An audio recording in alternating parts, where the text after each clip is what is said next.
Oi, fala aí pessoal, bom dia. Você está escutando o Inglês no rádio. I am your host, Foster Hodge. This is your daily dose of English.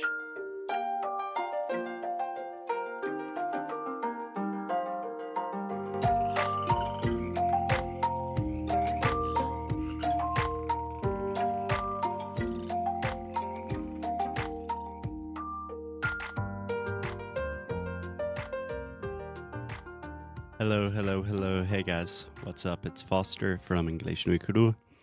So today I want to do something a little bit different than the normal routine. Today is a solo episode. So Alexia has returned to Rio de Janeiro. She has returned to the marvelous city. So I'm here by myself in the US, and I thought I would share a quick lesson with you, a quick tip. So here's the thing. Most of my students, like 95% of my students, always ask me the same question. And that question is, what is my level? Like, will you consider my English? What do you think my English is? Is it beginner, intermediate, upper intermediate, advanced?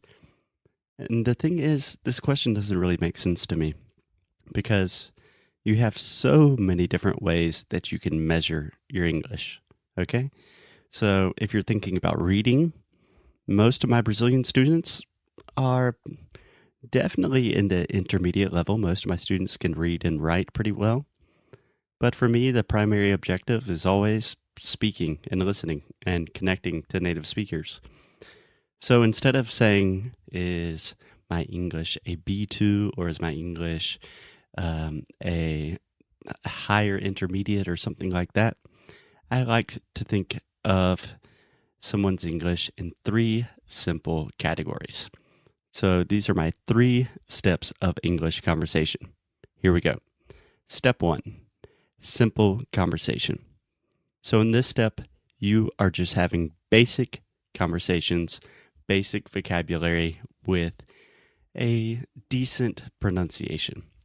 So this means that you can say what your name is, who you are, what you're doing in the place that you're doing it.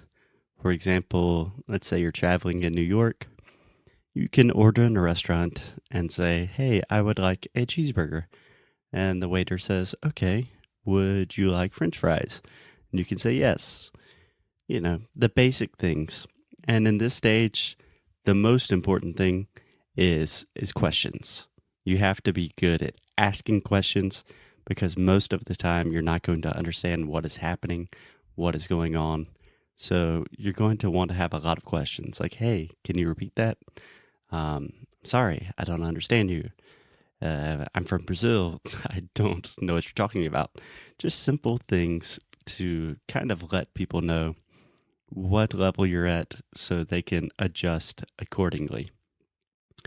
And the second step of conversation is what I call scripted conversation. So most of the time, you can prepare conversations in advance. For example, when I was in Brazil, tá, vou falar isso em português. Quando eu estava no Brasil, todo mundo me fazia as mesmas perguntas, sempre. Tipo, de onde você é, o que você está fazendo no Brasil, não é mais legal nos Estados Unidos. And I knew these questions were going to come in a conversation, so I prepared and memorized my responses.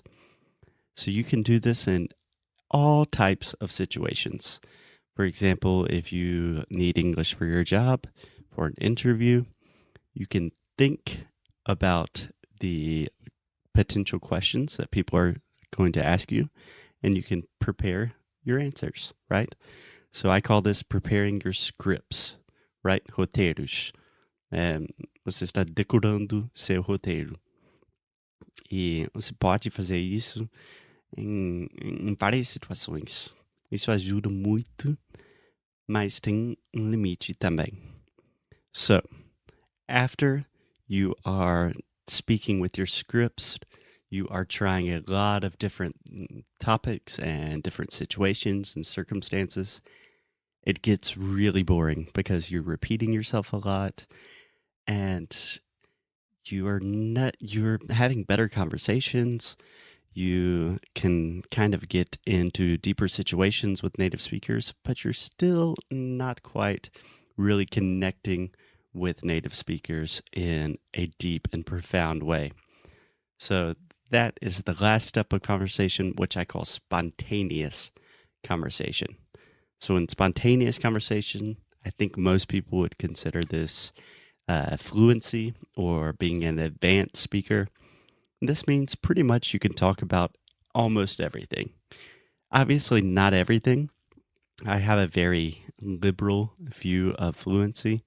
So, you know, if you ask me about, uh, I don't know, ancient or like colonial literature from Brazil in the 1700s, I really don't know how to talk about that. I don't have that vocabulary. I don't have that knowledge.